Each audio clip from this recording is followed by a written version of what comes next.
Beyond the Mic with Sean Dillon. We're joined on the star line by a bassist for Pink, Cher, Gwen Stefani, and more. She's been called a bass phenom, a tour de force. Her album, Chasing Ghosts, is out now. We welcome Eva Gardner. Hello. Eva, let's go beyond the mic. Your dad had a strong influence on you becoming a musician. Talk about the things he taught you. Well, he taught me to have a good time all the time. He was full of all these incredible stories about being on tour and the wonders of playing music and how social it is and just creating connections with people. And I was just so inspired by the way that he lit up telling all these stories. And I knew that it was what I wanted to do as well. Now, were you ever able to see your dad play out on tour? You know, he only toured for the first 3 years of my life. So I remember him playing when I was a kid, but he opened up a restaurant in LA called the Capitol when my mom was pregnant with my sisters, who were twins. And he became a restaurateur. So the touring pretty much stopped at that point. But I did see him perform. He sat in with the jazz band every Sunday on upright bass. He would sit in whenever we were on family vacations on some, Caribbean island or something. And he'd always ask to sit in with the bands. And that was always a hoot. So it was mostly in those respects I saw him play. Every musician grows up to want to have a number one song or go out on tour. All you wanted was to have a Fender bass. Now you have a Fender signature bass. How does it feel to have your name on a bass? All I actually ever wanted was a Fender bass at all. I never even, the idea of a signature never even crossed my mind until Fender Germany approached me with the idea. I just wanted to have a Fender. And it took me a while to earn my Fender. When I finally got it, it was the world to me. And when Fender Germany finally approached me in 2013, 2012, something like that, and started designing it, I was pretty much in disbelief. I couldn't believe that it was a household name for me growing up. And to have my name on one now, it's just the biggest honor I could imagine. You went to the LA County High School for the Arts. What do you remember about your time there?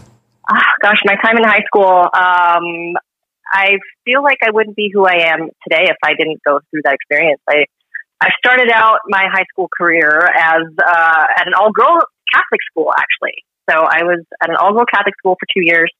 And when I decided to take music more seriously, that's when I switched over to the arts high school, LA County High School for the Arts. I was really pushed. I was pushed completely out of my comfort zone and playing with people that were way better than I was. And that's what made me better, being around people that were better than me and being pushed and learning a really solid work ethic and adopting that. Since you brought up your Catholic high school band, let's talk about Entropy. Yes.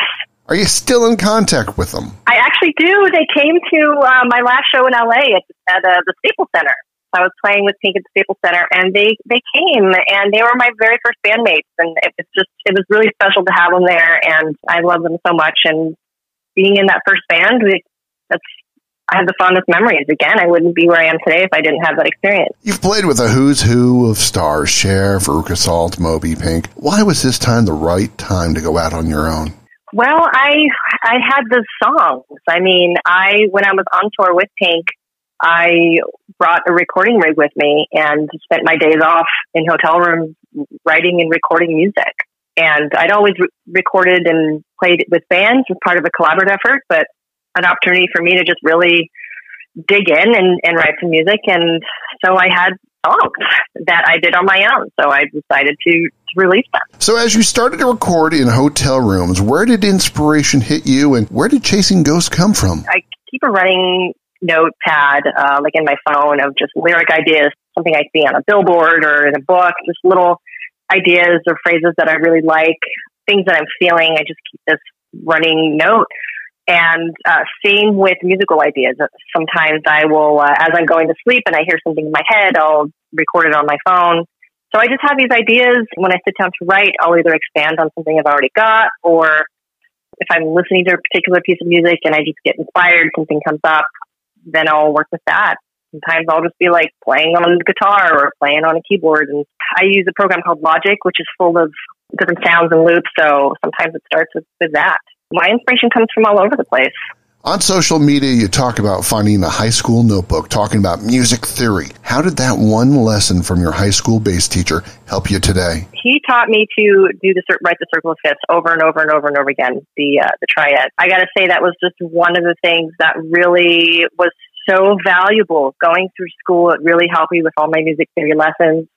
To this day, I'm in a music theory workshop with a school called Music Theory Shop, and just re-upping on my theory knowledge. And to this day, I'm still going like, oh man, I'm so glad my bass teacher had me do that, because my response times are way quicker. I can recall those notes just way quicker. It just really taught me that repetition really, really helps, and just getting it in there and just doing it and writing stuff down. I have pages and pages and pages of just me writing that over and over again, and that's what made it stick. My son is studying music at the Conservatory of Music at the University of Cincinnati. Awesome. Where have you found your success originating from? Your schooling or from life on the road? Well, I think that having that musical knowledge and going through the schooling has been such a gift, and I'm so glad that I have that musical knowledge. When I went out on tour, I have to say I didn't really use a whole lot of it necessarily. I learned most of the time that we're given the music recording, so we just learn stuff by ear. I take it upon myself to write my own charts, just for my own reference, and just for my own way that I learn things. It helps to write it down and to have that chart also to recall later if I need to revisit a song later on. I have the chart to refer to. So it's more me taking it upon myself to use my musical knowledge. But there have been times, like on the Cher tour, for instance, we were going through an interlude, and the musical director all of a sudden hands me a piece of music, and I'm like, okay, great, give me a few minutes to do this. And times like that, I'm like, thank God I have that knowledge. So over the years, it's definitely been a massive benefit to me. Some people I know and that I play with don't have that knowledge, and that's totally fine, and they do just fine. I'm grateful that I personally do have that access to that information. You've been a teacher at Rock and Roll Fantasy Camp. How does sharing your music and teaching helping you actually help others? Gosh, I feel like it's just so exciting when you can sit there and help someone else get to a point, or make them understand something rhythmically, or offer them some piece of advice that you had to learn the hard way. Like, bring a tuner with you. Always tune up before you play. Like, it's these little things that seem so simple and minute, but are so important. And we learn by making mistakes a lot of the time, and being able to share that knowledge and help someone to get to a point where they feel more comfortable in their instrument, or play that intro of a song that they're having a hard time with. To be able to help them do that, I'm so grateful I've had people in my life to do that for me, and I'm glad that I can offer that to people as well. I think it's what it's all about. A year ago, you were playing in Wembley Stadium, but because of the coronavirus, the music has stopped. Concerts have stopped. What are you doing now to prepare yourself for when the music starts up again? I am using this time to essentially go back to school. I'm seeing it as an opportunity to continue my education and I love learning, and I can always am learning new things. But right now, I'm really buckling down. I'm taking like 4 different courses and a couple in music production, and just really digging in and taking this time to absorb knowledge. I'm writing. I'm doing a lot of writing. I'm delving deeper into the recording world, the music production world, and I'm recording more music and doing composition work for some different brands out there, and just diversifying even more. There's so much to be learned out there. The album is Chasing Goats. The artist is Eva Gardner. She joins us beyond the mic. Where did you record the album, and how did it feel to co-produce the album so you can get that vision that you had into the final version? Well, I recorded most of it in hotel rooms around the world while I was on tour. So about 80% of what you're hearing is 85% is what I did in those hotel rooms. And then I brought stems to some friends in a studio out in Joshua Tree, and they recorded the live drums.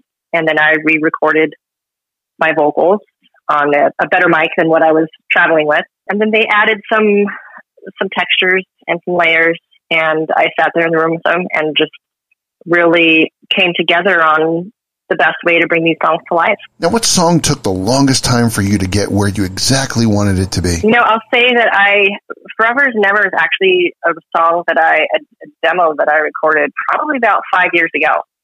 And that was when I was really starting I've been writing songs since I was in my very first band, my all-girl band, my Catholic school band. So I've always been writing songs. But when once technology got to a certain point and I was able to get a recording rig on my own and just have literally my laptop be a recording studio. When it got to that point is when I really started to just write songs on my own. And it was great to just be able to record things and just ideas that I have and build it up on my own. And I had the basic knowledge of the recording gear. So Forever's Never was one of those first songs for me that I recorded into my laptop. And I was like, oh, I can do this. Wow. I can write a song and then record it too. That's amazing. And then I can play some guitar and wow, I can hook up a keyboard and get an accordion sound out of it. That's awesome. Because Logic has so many different sounds in it. All you need is a keyboard controller and you press the keys and then you have a saxophone or a trumpet or whatever it is. It was really at that point that I got really into the recording world. Now, who did you give the first rough cuts of the album to get their opinion? Yeah, probably my family, I would say. I would send them to my mom and my sisters. They've been with me since the very beginning and always been my biggest supporters. So I sent it to them. On a serious note, do you feel that the music industry has changed for the better or for the worse since you've been in it?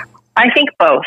I think there's some good things and some bad things. Bad things, there's not artists can't make a living the way that they used to. People don't really make money off of selling records anymore. You have a product, you have your, these songs, your babies, and you put them out there now, and you get fractions of a penny for people to play them. So all those things, those are tough. Those are really, really tough pills to swallow because there just isn't the livelihood anymore that there used to be. But on the other hand of that, people have access to the recording software. You don't need a major label to release a record anymore. You don't need that support anymore. So you can do things on your own.